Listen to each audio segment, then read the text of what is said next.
देखो भैरव, इस फाइल पर हस्ताक्षर करने का मतलब है मेरे 20 साल के राजनीति जीवन में खतरे में डालना। आखिर वो गांव के लोग मुझे समझते क्या है? मैं एमएलए हूँ या नगर पालिका का सफाई कर्मचारी हूँ? उत्तर भारत के एक छोटे से कस्बे के बाहर के इलाके में एमएलए सूर्य प्रताप सिंह का एक आलीशान कार्यालय था। सूर्य प्रताप अपनी कुर्सी के पीछे की ओर टेक कर बैठे हुए थे और अपने असिस्टेंट भैरव की तरफ गुस्से से देख रहे थे।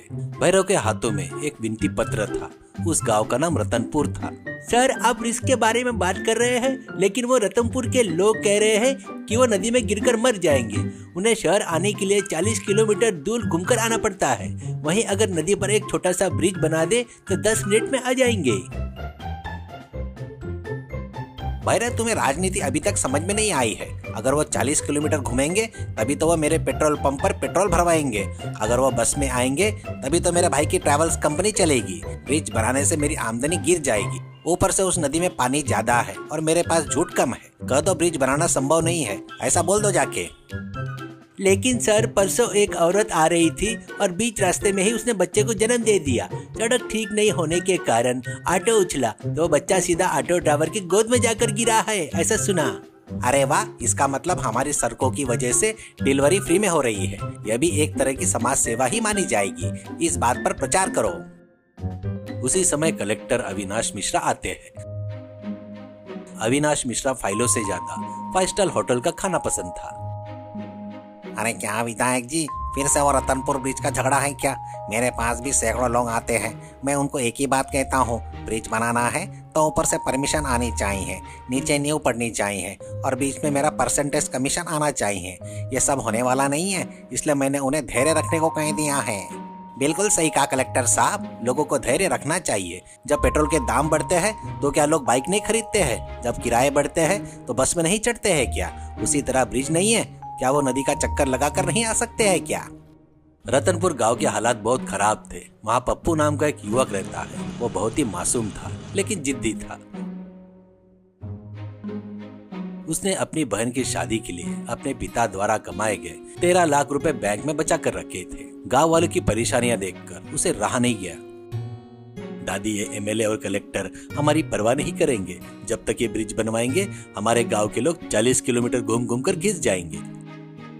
तो फिर क्या करोगे पप्पू? हमारे पास तो सीमेंट नहीं है, लोहा नहीं है। सीमेंट की जरूरत नहीं है दादी, बांस तो है ना। हमारे गांव के चारों तरफ जंगल है। मजबूत बांस से बाम्बू बांस ब्रिज बनाऊंगा। अपनी बहन की शादी के पैसे इस्तेमाल करूंगा। भैया, मेरी शादी से ज्यादा इस गांव की परेशानी दूर करना जरूरी है। तुम वो पैसे इस्तेमाल करो, हम फिर से कमा लेंगे। गांव के कुछ मजदूर को साथ मिलकर दिन रात मेहनत करके उसने नदी पर एक बाम्बू बांस का पुल बना दिया। वह देखने में भले ही छोटा था लेकिन इतना मजबूत था कि कार ऑटो भी उससे पार जा सकते थे।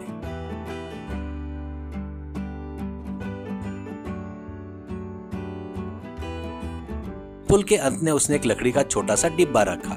उस पर बड़े अक्षरों से लिखा था, पप्पू टोल गेट, टिकट 20 रुपये। गांव वाले सुनो, इस ब्रिज को बनाने में मेरे खुद के 13 लाख रुपए खर्चे हुए हैं। जब तक मुझे वो पैसे वापस नहीं मिल जाते, यानी 13 लाख पूरे होने तक, मैं हर वाहन से 20 रुपए लूंगा। वो पैसे मिलते ही मैं इस टोल गेट को हटा दूंगा और ब्रिज को गांव के नाम पर समर्पित कर दूंगा। गांव के लोग खुशी से झूम उठे। 40 किलोमीटर के पेट्रोल के खर्च से 20 रुपए का टोल बहुत कम था। सभी लोग पप्पू की तारीफ करते हुए ब्रिज पर आने जाने लगे।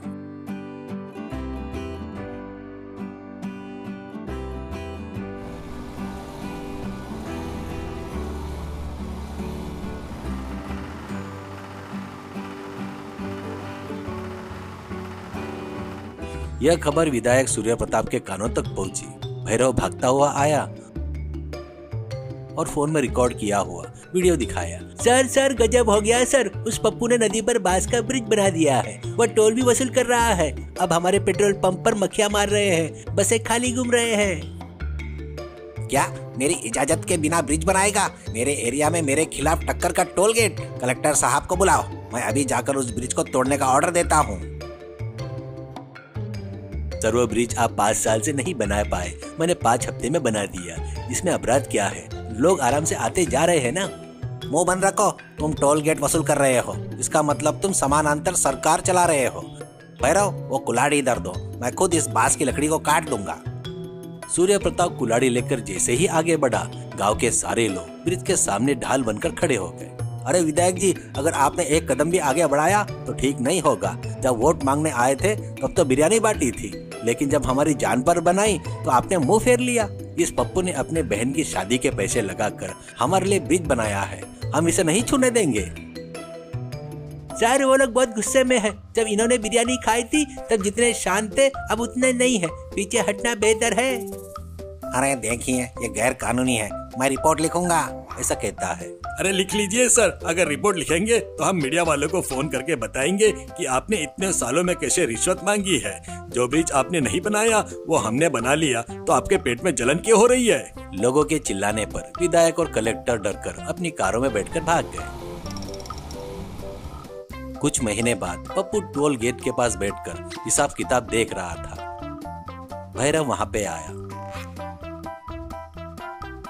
विधायक अब जेल के मुकदमे का सामना कर रहे थे और कलेक्टर सस्पेंड हो चुका था। क्या रे पप्पू, हिसाब कहाँ तक पहुँचा? भैरव भैया, 13 लाख पूरे हो गए। उन पैसों से मुझे अपनी बहन की शादी करनी है। आज से मैं टोल गेट हटा रहा हूँ। यह ब्रिज हमारे गांव की संपत्ति है। पप्पू ने टोल गेट का बोर्ड उखाड़ कर फेंक दिया।